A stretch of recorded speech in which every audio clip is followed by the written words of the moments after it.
when users are sending their money into, say, a scammer's addresses that we already identify with the security community to be a high-risk scammer or criminals kind of addresses, we will pop out an obvious red alarming notification. It's like, this is high risk. Are you really sure that you want to transfer your money over to that account? Right? Even though we don't parentally block users' access, because we can for users to send it over, but we try to make the information as a tool to be obvious for you to make the decisions.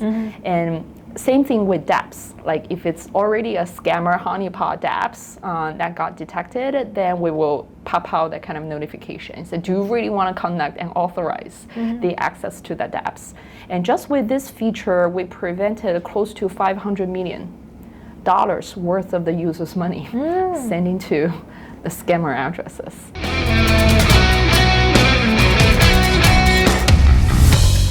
This episode of Encrypted is sponsored by the HBAR Foundation. The HBAR Foundation cultivates vibrant economies and ecosystems on the Hedera network by providing financial, community, and marketing support for projects, attracting millions of users and billions of dollars to the ecosystem. Welcome to the Encrypted podcast, your gateway to the future of technology and innovation, right here in the heart of Dubai's dynamic tech universe. I'm your host, Maria Vovchok, and together with Dubai Blockchain Center, we are embarking on a journey that unravels the minds of tech visionaries through the digital frontiers that are shaping our world. Hello and welcome everyone to the Encrypted podcast. I'm your host, Maria Vovchok, and today we're really happy to have here Eowyn Chen, the CEO of Trust Wallet, one of the world's largest multi-chain non-custodial crypto wallets, serving tens of millions of users globally. Previously, Eowyn was the VP at Binance, building and leading its central marketing team to help grow users from tens of millions to hundreds of millions. Before diving into the blockchain industry, she helped international startups with their go-to-market strategy and operations in the US, and was trained as a management consultant in the financial service at Oliver Wyman in New York. Trained as a science-minded history concentrator at Harvard College, Eowyn always aspires to be a childlike truth seeker of fundamental principles of human individuals and society. Eowyn shares the same name as the character in Tolkien's Lord of the Rings. So Eowyn, welcome to Encrypted. We're really so happy to have you. Talking about your name, does this character resemble your personality as well? Yeah, thank you for having me. I'm super excited to be here. And you know what, you're the first one to ask me about my name. There are certain characters that are resemble between the character Eowyn and myself. I think one of the most prominent one is we don't want to be defined by some traditional expectations of who we are, especially probably on the female side. And in the story, she was a noblewoman, and there's certain traditional role that she was expected to play, but she actually doesn't want to be on the sideline. So she wants to be in the battlefield with the fierce bosses herself. And that was kind of like me. I wanted to be in the front line, in the trenches with my people if there's battle that has to be fight. So those are the parts that were kind of similar. On the other hand, I think she struggles with finding her identity. I think that was the lucky part about myself. I'm not denying on my female part. Like I also very much embrace my woman's side, the female side. I don't plan to be a man. You know, in a very male-dominant industry, sometimes people feel that, oh, you have to become very male-ish in order to earn your positions. And I don't think so. I feel very comfortable in my own skin. So those are some of the differences that I had with her. Amazing. What else do you believe our audience should definitely know about you? Maybe that I haven't mentioned yet in the intro. Yeah, I think something that was quite important for me that drives me to the crypto industry was to empower everyday people. In my senior year at college, I actually took a gap year from school to do an education startup. At that time, it was education startup. Yeah, like an ed tech space. That was where Udacity, Coursera, those kind of massive online courses are available. And I thought education is one of the important ways to give normal people a chance to break free from whatever social constraints that they have. And I definitely believe technology can enhance human society, even though I'm not naive that I don't think technology can cover the human natures. So when blockchain happens, the decentralization ideas gives me a very powerful vision that I do feel blockchain will play a very important role in the human society in the future, that it can empower individuals to have their fair share of the economic distributions or empowerment to thrive. So that was the reason that drives me to join the industry back in 2018. And I definitely feel very honored that wallet and self-custody happens to be one of the kind of product suite that is closest to this kind of empowering everyday individual's life. Yeah. So, by the way, Eowyn, let's talk about Trust Wallet. Since we will talk about a lot about Trust Wallet today, one of the things that I wanted to ask you, since you're multi-chain, as I mentioned before, when we're talking about different blockchains, which criteria are there that which blockchains you're choosing in this case? What challenges involved in maintaining compatibility within those blockchains, within your diverse ecosystem? Yeah. So there were two parts to your question. The first one is how do we choose a chain to support, and then the challenges with the multi-chain world. For the first question, in fact, we never proactively choose a chain. I would say it's always about we try to be a good bridge to serve the users where they want to be. So when 2017 Trust Wallet was first born, we were just a single Ethereum maxi chain, because that was the ICO phrase. Our founder just wanted to create an easy to use product that can hold all the shitcoin in your hand. And Ethereum was the representative at that time for smart contract composability and also decentralized enough. So we were not thinking about expanding the chains until in 2018, and then 2020 that was the multi-chain world. There were lots of the challenges with scaling Ethereum, speed, fee, lots of stuff. So we started to see users asking for how can they access the other chains. They started to ask about Bitcoin, of course. They also asked about, at that time, new emerging chains like Tron, BSC, and Solana, etc. So it was mostly in response to the users' needs, and they said that we want to be there. We want to keep using you as one-stop shop for those chains. That actually, by listening to the users, the team abandoned the Ethereum maxi mindset and said that, okay, was it difficult for them?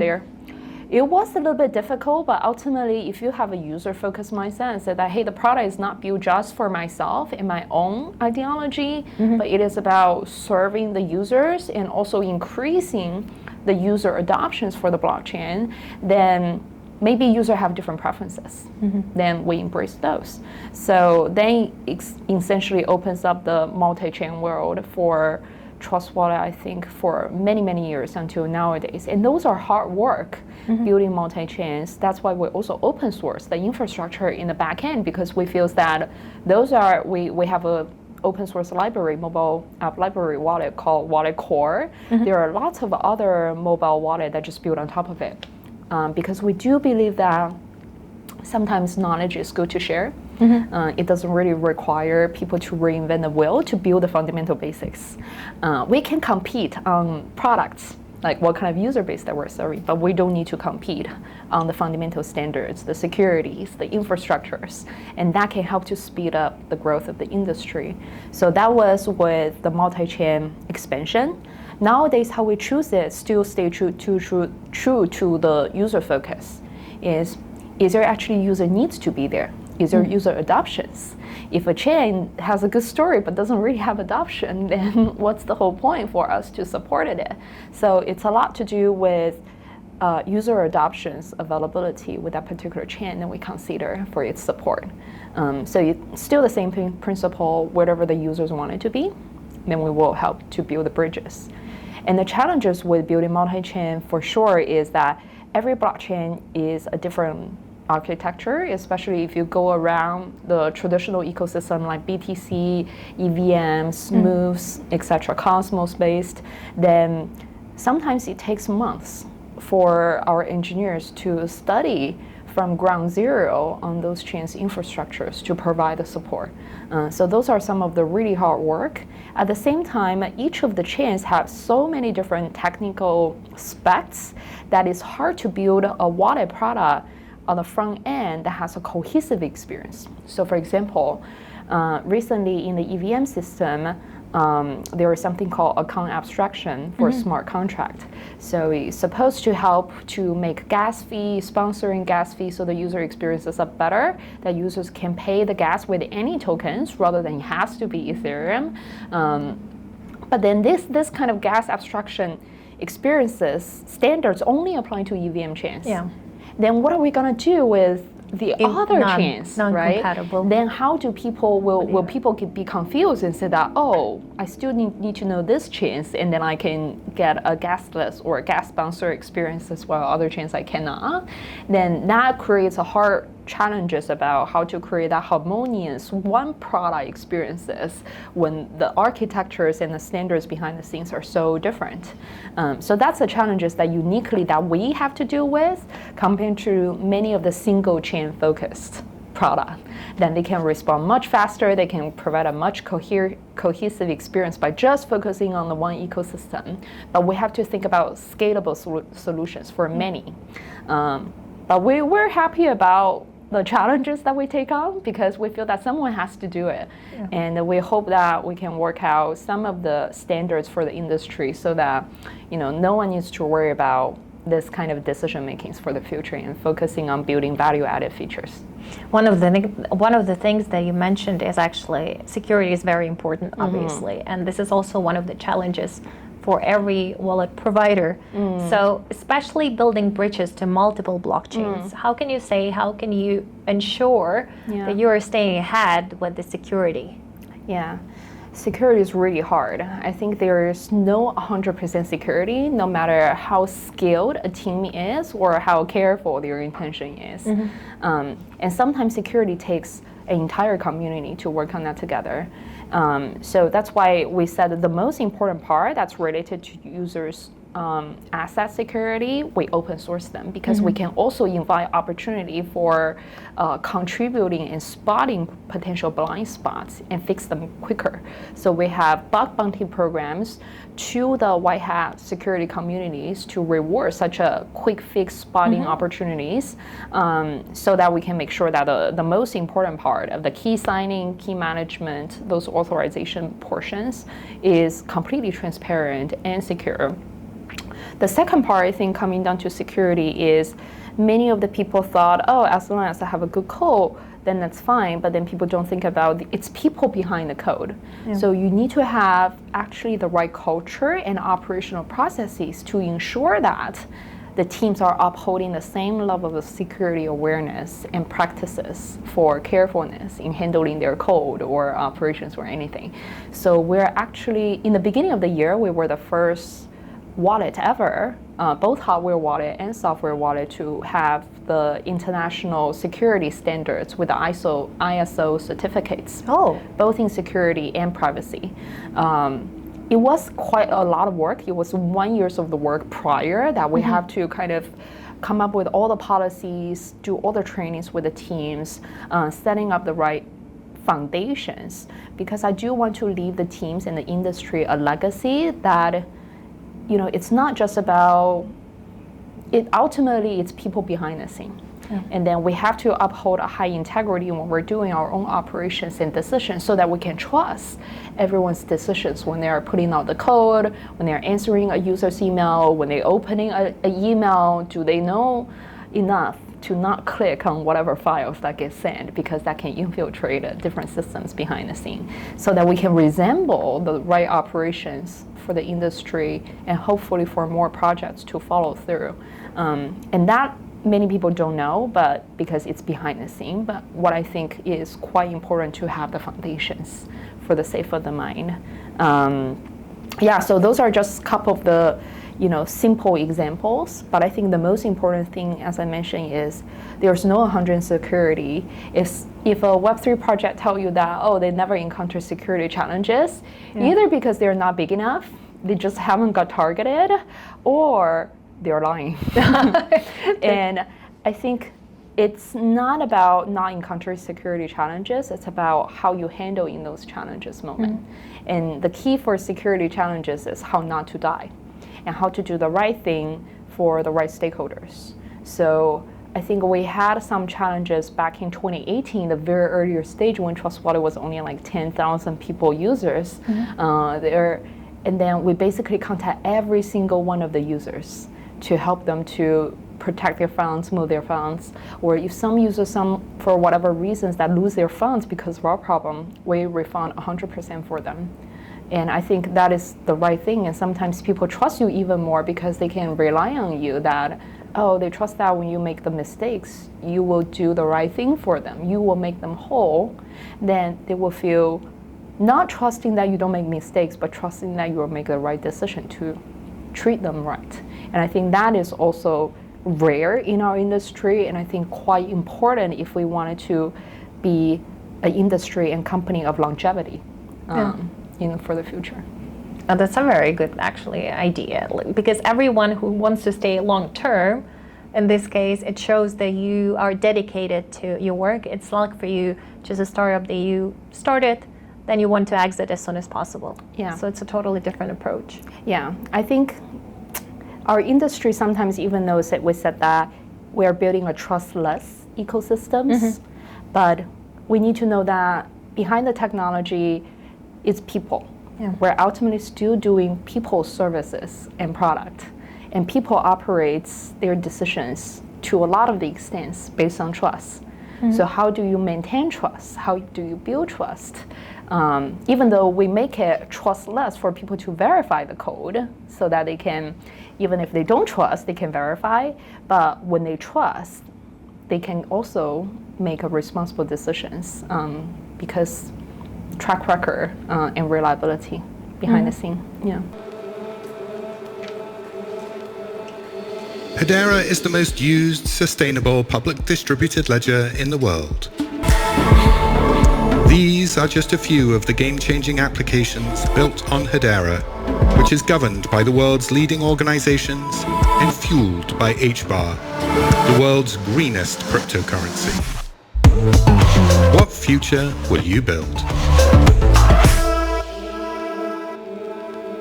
Recently, there was news that Trust Wallet was the first self-custody wallet to introduce a decentralized launch pool feature. Yeah. Please tell our audience what is that and how your users can benefit from it. Yes. So it's very simple. It's basically users can stake a token, join a campaign, and then receive a new project's token. This is very similar to a lot of centralized exchange have been running that for quite a while. The purpose of it for projects is that they always wanted to grow community, they wanted to get exposures, and then they wanted to find the right target groups for them to distribute the tokens and then help them to get the sustainable growth. On the other side, crypto industry for users always want to discover new opportunities if they are part of the reliable and good communities. So the model has been working on a centralized platforms for a very long time, but then the challenge is sometimes there is lack of security, transparency. Security is not a problem. The transparency and visibility is a challenge. And the second thing is that those are all still a centralized off-chain community.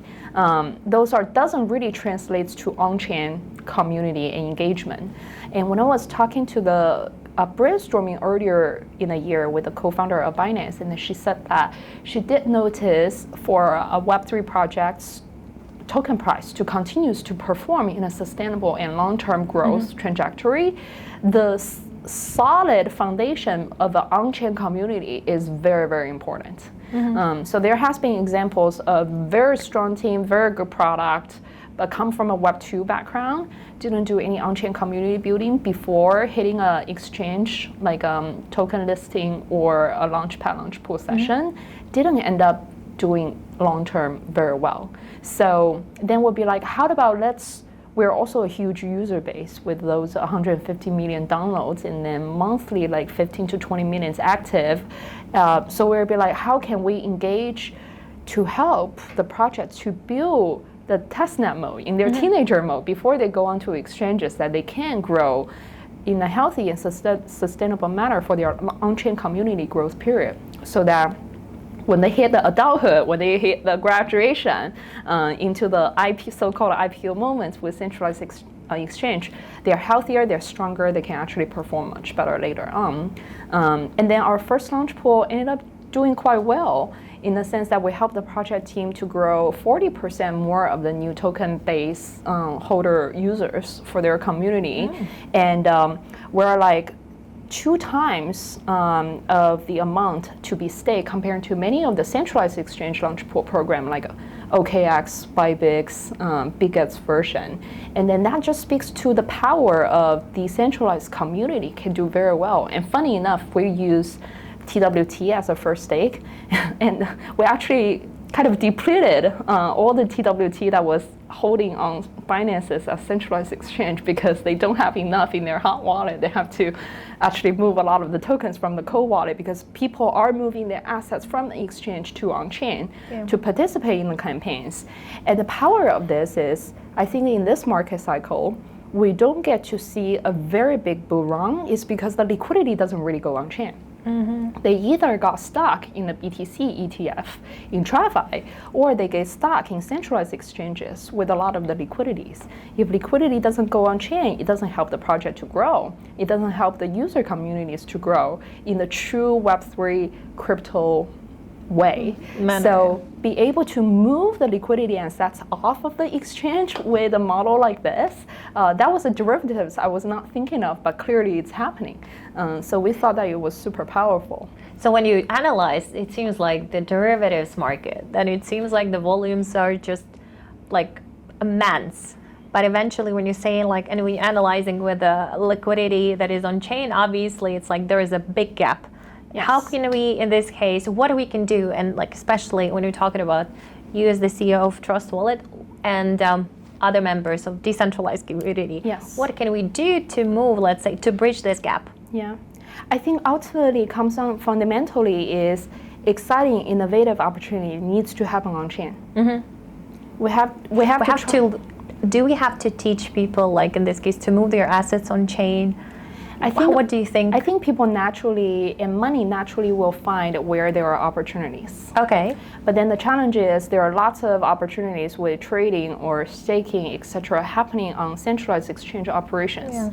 Things on chain hasn't been seen as super exciting enough for this cycle, for the money to move on chain.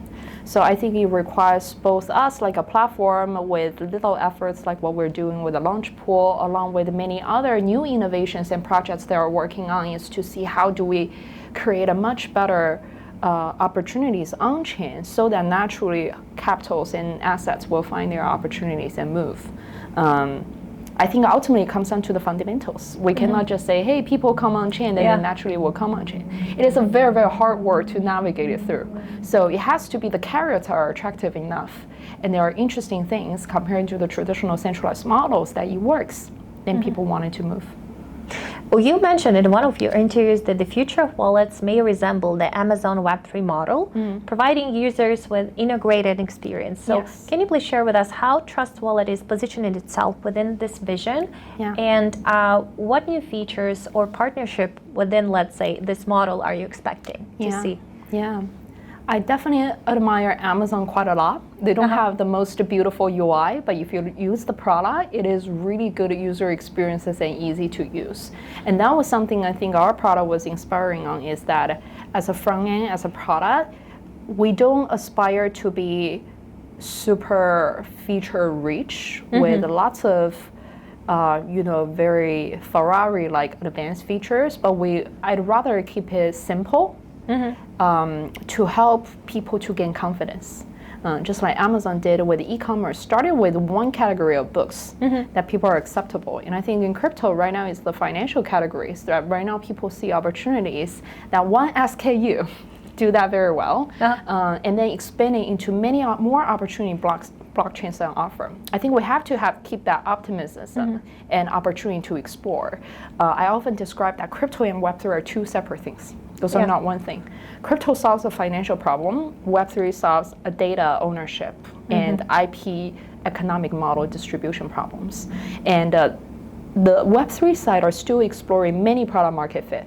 And there could be new innovations, products coming out. And if they come out, I will be expecting them like the clothing department or like the gaming department, digital goods department, just like how Amazon expanded from traditionally say, hey, let me just offer you all the books, which to us is all the opportunity on DeFi. How do we create that and categorize that as to the users for them to access? We have to build a scalable structure, and with the future in mind is when there are new things to coming out, how do we create that gateway and discovery opportunities to host the more departments SKUs as they come out through, even though right now it's not enough yet, but we're hopeful for that. And meanwhile, there's another thing I often use Amazon as an analogy is one important user experiences for e-commerce is the shipping has to be really convenient. And you have to do shipping in returns in such a fast and low friction way. And I think in our Web3 industry right now, going from chain to chain, token to token is such a hassle. And I often tell my team is that how can we build a swap and a bridge system in a way just like Amazon's logistics behind the scene? Like you will collaborate with FedEx, UPS, DHL, anywhere those logistic shipping companies can connect the cities and the roads one by one. And there are certain parts that they don't have the roads and path over there. And Amazon used like a Web3, like affiliate models to allow individuals to drive the Amazon trucks to do the delivery, right? And so that ultimately is how can we build a Web3 or enable a Web3 logistics framework so that it can be any token to any chain. Anywhere that they want it to be.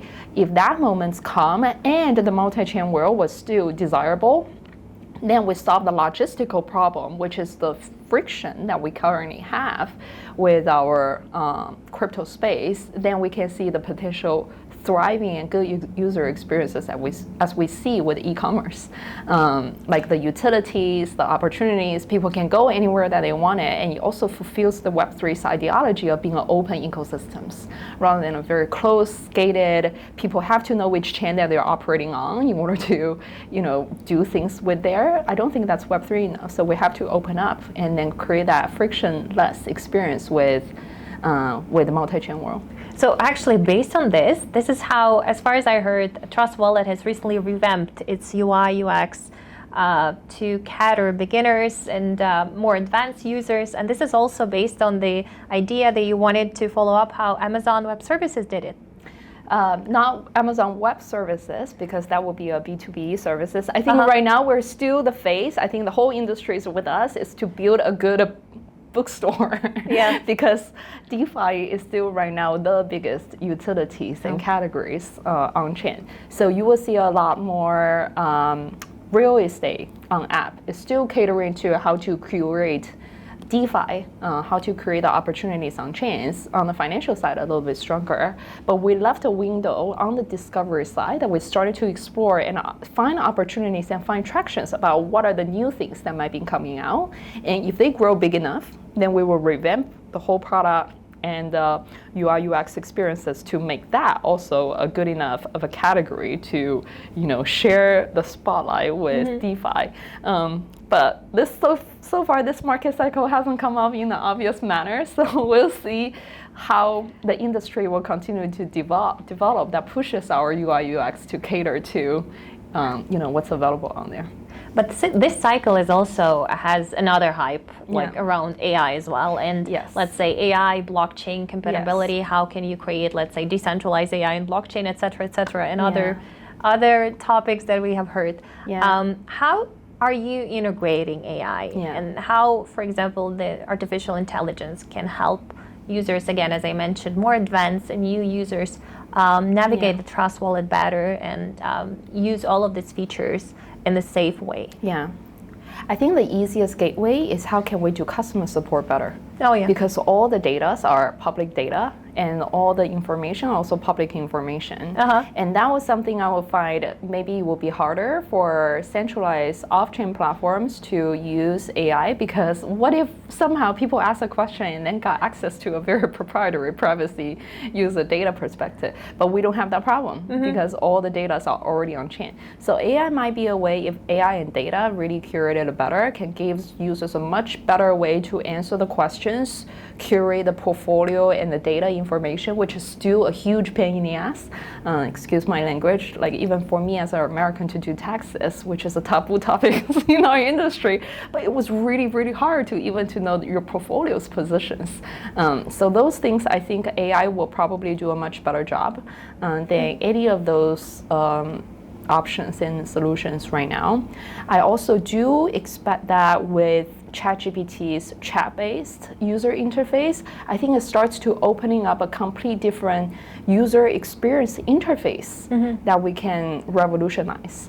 So except for, instead of opening up an app, expect things to display it for you, maybe it will be more of a natural interaction experiences going into the future. Like I already know what I wanted to know, then I ask the product and then it display whatever that I know for me as a co-pilot for the users in the Web3 space. I think a wallet can potentially do that, or even if it's not wallet, but wallet will be used as one part of the tech stack for that kind of services. That's a second type of opportunities.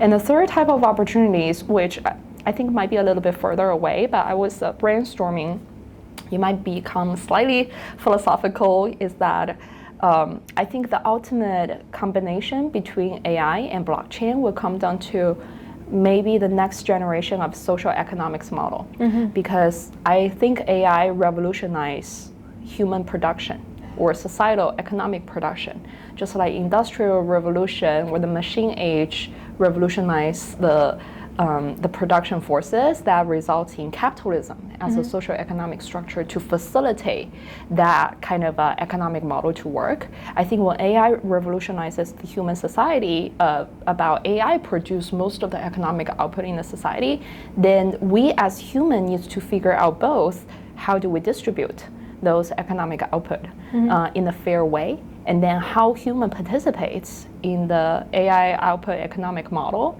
how incentive structure is going to work out in the efficient manner, even though there is communism, which I believe China will move into that route, but many other parts of the world might not want that. And I think blockchain and individual data ownership can have one of the highest opportunities to provide individual micro level based incentives model that works with the big AI infrastructures in society. And of course, beyond that, human beings, we need to figure out what is human worth. We can no longer be in a capitalist society that your value lies in, the economic output that you produce, because you are not the one that's producing the economic output. So your value doesn't lie there. Human needs to find out our new values. And that's a much bigger question, but I think that's a much also more interesting and meaningful problems that blockchain can solve for society in the face of the AI in the next 5 to 10 years. Encrypted is your exclusive ticket to the epicenter of technological innovations in the MENA region. One of the things they also mentioned was about customer support earlier. And the thing is that right now, you pointed at as well at one of the interviews, previous ones, that some untrustworthy Web3 companies, in other words, aka scams, often offer better customer support than legitimate services, obviously. Yeah. So how is Trust Wallet is addressing this issue, and what role do you believe the education plays that you can mitigate this engineering risks and I would say social engineering risks? Because we still, even with growing regulations, we can still see a lot of them. Yeah. I think it's a very heavy topic, because when you look at scammers' tricks, it leverages fundamental two sides of human nature. One is greed, one is fear. But as I said, technology can enhance human society. It doesn't change the human nature. If someone's greed string or their fear string got pulled, they can very easily fall for the crap, for the kind of for the wholes. So as a product company, I think what we can do, and as an industry for the best, is how do we best inform people? And the second is, when it comes down to education, is how do we collectively build up some good common sense? Like we're women, when we're growing up, your parents probably teaches you like, don't go with a random guy, right? Yeah. Don't take the candies from the a Some stranger. random guy in a car. So yes, like we protect ourselves about how to physically protect ourselves, but our education system hasn't really protected us from the digital world. Yeah. Or from the much higher level of manipulation of the fear and greed, as I mentioned.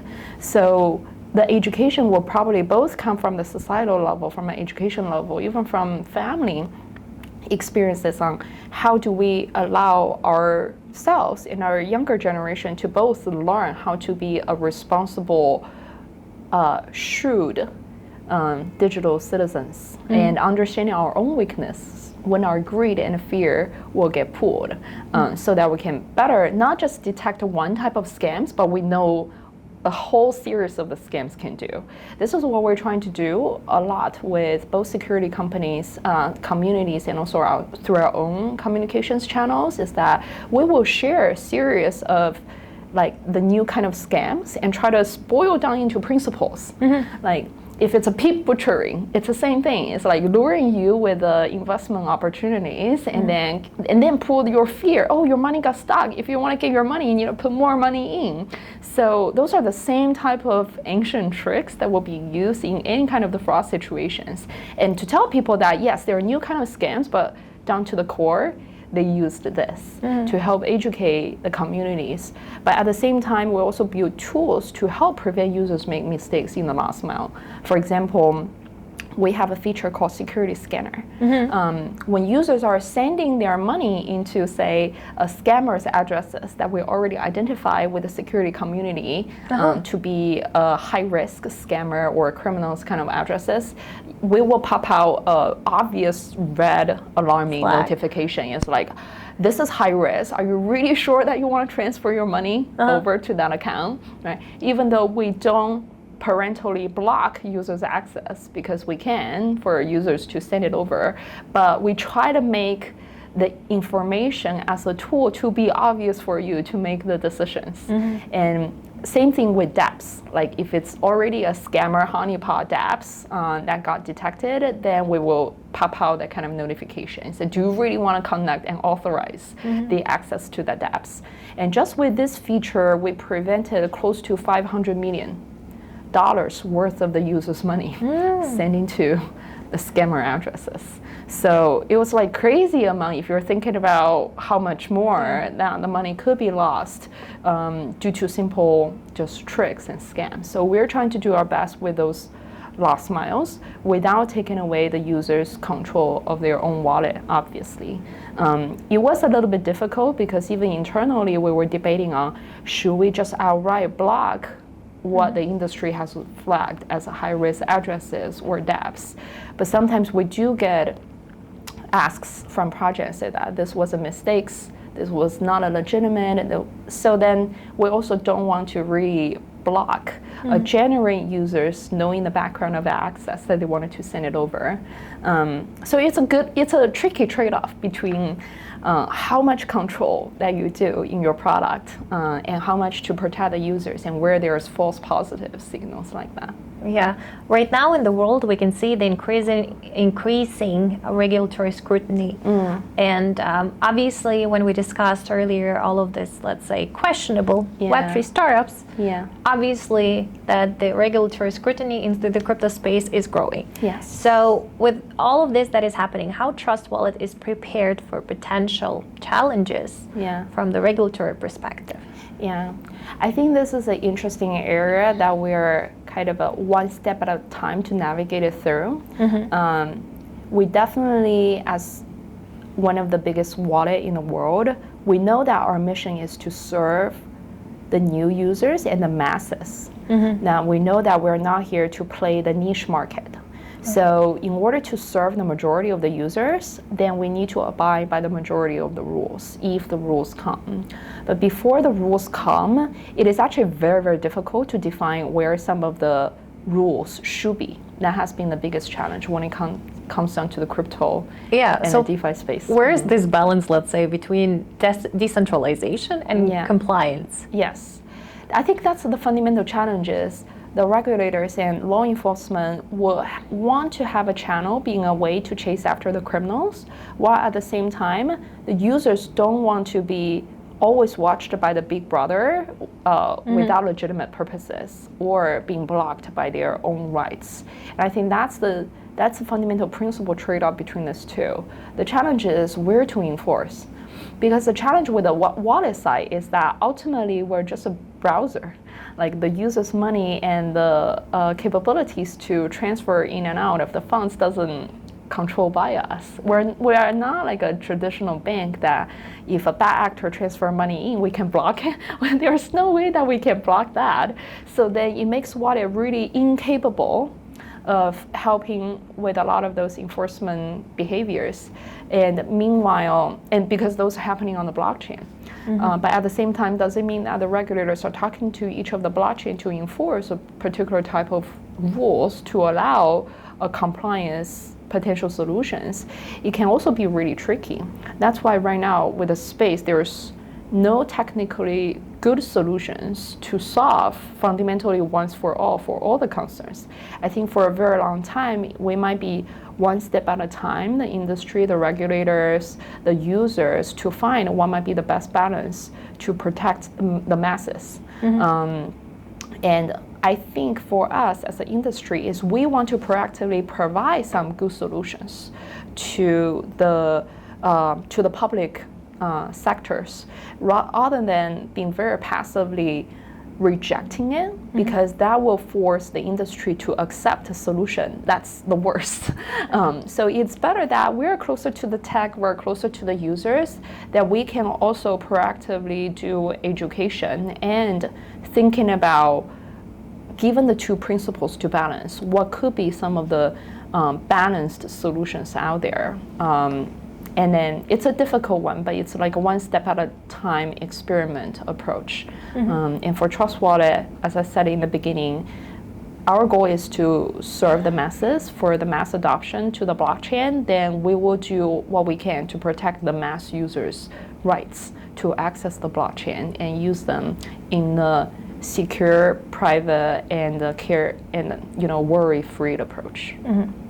Recently, Trust Wallet has transitioned from being, let's say, a sister company of Binance.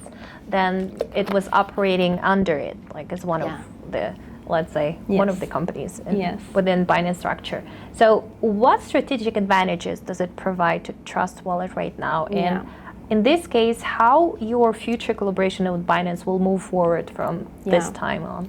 Yeah, Binance in the earlier age has provided tremendous support for Trust Wallet to grow. Like even 3 years ago, we were just a 20 people team with mostly just engineers. So we are close to 100 people with all the different functional build out, like the marketing, the customer support, operations, etc. So I think that the transition to spin out from the Binance allow us to, after 7 years of existence, to transition from a mere project, to learn to be a business, to stand on our own feet. So we're kind of like a teenager stage that we're about to go out of the house, leaving the parents' family, then we need to learn all the different skills that we need, the judgment call, the decision making, so that we can be a good adult later on. And I think that's a natural transition, a good transition, if we believe that wallet as a business category can survive in the long term. And if you're looking at the top 5 or 6 wallets in the world, we're probably the only one that doesn't necessarily have a sugar daddy now, or heavily requiring investment to grow. And I do think that the whole Web3 space needs more and more examples of product and business categories that can be long-term sustainable. And that was the kind of mission when I take on this role, is I want to turn this project, which is losing tens of millions of dollars a year now, to profitable. And the mission complete for this year. So hopefully, finger crossed. So that was one thing. The second thing is that spin off from Binance definitely give us more freedom to be more neutral and working with almost anybody in the industry. Different exchanges. Yeah, so we can work with any of the exchanges, working with any of the chain ecosystem as well. Of course, we definitely have close and good relationship with Binance, such as, for example, some of the security stuff. We will work with Binance security teams to chase after, this year we chase after about 1 million of the users' funds, Trust Wallet users' funds got lost, but then moved to Binance, and we work with them and the law enforcement to help the users to get back their money. That has to be having certain level of the trust and relationship to work out, because there's no commercial agreement. It was supposedly pro bono for the users, for all those things. So there are definitely advantages to that by working with, continue to work with Binance as a partner and ecosystem in that way. Yeah, so that was I think this is a good moment for Trust Wallet in terms of standing on our own feet, while can open up our arms, embracing almost any kind of industry partners together for growth. Talking about profitability, you've actually expressed concerns earlier about profitability of wallet services, with few exceptions like MetaMask. So what is Trust Wallet's strategy for monetization without compromising its user-first philosophy? Yeah, so we're a B2C product, but B2B business, right? So we don't directly make money out of the US. We drive the users, we just drive the users and the traffic to the partners, and then they make money, they appreciate our contribution, and they share with us.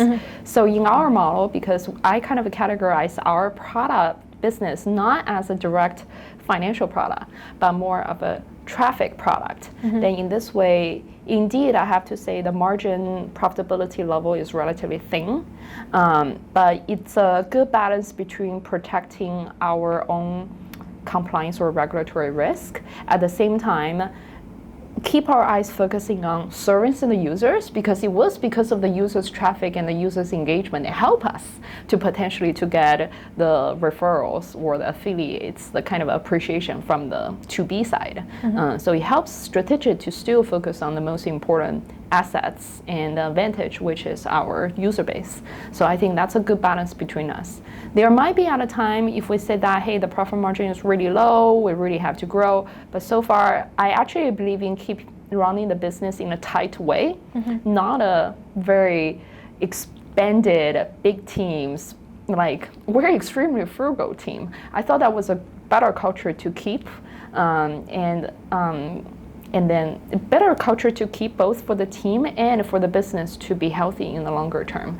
So I'd rather keep a smaller teams running fast, running lean, and while position the businesses that can survive both the ups and downs and potential risks for the longer term is more important for me at this stage. Thank you so much, Eowyn. Right now we move to the last part of our interview. Stay tuned with Encrypted. Rapid fire questions. So Eowyn, I'm going to ask you short questions. You also answer shortly and we move on. Are you ready? Yes. So if you had to explain blockchain to a child in one sentence, how would you do that? It's an open book that you can read it from anywhere and you can write to it from anywhere. Name 5 qualities that you believe a real entrepreneur should have. Resilience,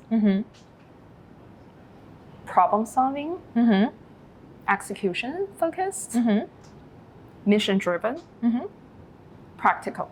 Yes. What would you never do while building a company? Hire the wrong people. The biggest misconception people have about blockchain, Web3 in general. Scams. Bitcoin or Ethereum? Bitcoin. What's your favorite programming language if you have one? So in this case, maybe the favorite blockchain to work with. I was trained and my computer classes were in C, and I think no one is coding in C nowadays. Yeah, but I like low-level languages in the way that you can do anything that you want with it. Finish the sentence. My business philosophy is? My business philosophy is solving users' problem to create values, and then your business will be worth something. Amazing. How often do you practice a keynote speech before going onto the stage? I often try to think about what the audience wants to hear. What might be 1 to 3 things to take away from. Either numbers or stories, because people don't remember anything abstract. So as concrete as possible. Yeah. If you could time travel, which era would you visit and why? I do want to go back to 2008 when Satoshi was still really active. I want to see how the original communities are built up, and also up to 2011, the time that he decides to disappear. Funny thing is, he's been active for 3 years on Earth, and he disappeared. This was a random analogy. Jesus was active on Earth for 3 years before he crucified. I was trying to think about something of, strong figures that build a community, and then the timing of disappearance so that things get carried forward beyond him. Do you think that we already know the name of real Satoshi I don't Nakamoto? think so. Okay. Or even if we do, I hope that I will say, no, that's not the right person, both for the security of the person and also for the continuation of the decentralization projects. I see. The next big trend to follow, tech trend. Tech trend to follow. I would say the integration between AI and blockchain as a mission to solve social economics problems for the next phase. What's your personal formula for success? Focusing on delivering values, try to problem solve for other people. Don't focus on your own gains. And that's the most important thing, is as long as you deliver values for people, people would appreciate you. And Dubai for you is associated with? Optimism. Amazing. Today we had Eowyn Chen, CEO of Trust Wallet. Thank you so much for watching, and see you next time. From the gleaming skyscrapers of Dubai to the innovation hubs of the Middle East and beyond, Encrypted brings you thought-provoking discussions, exclusive insights, and stories of innovation that will leave you inspired.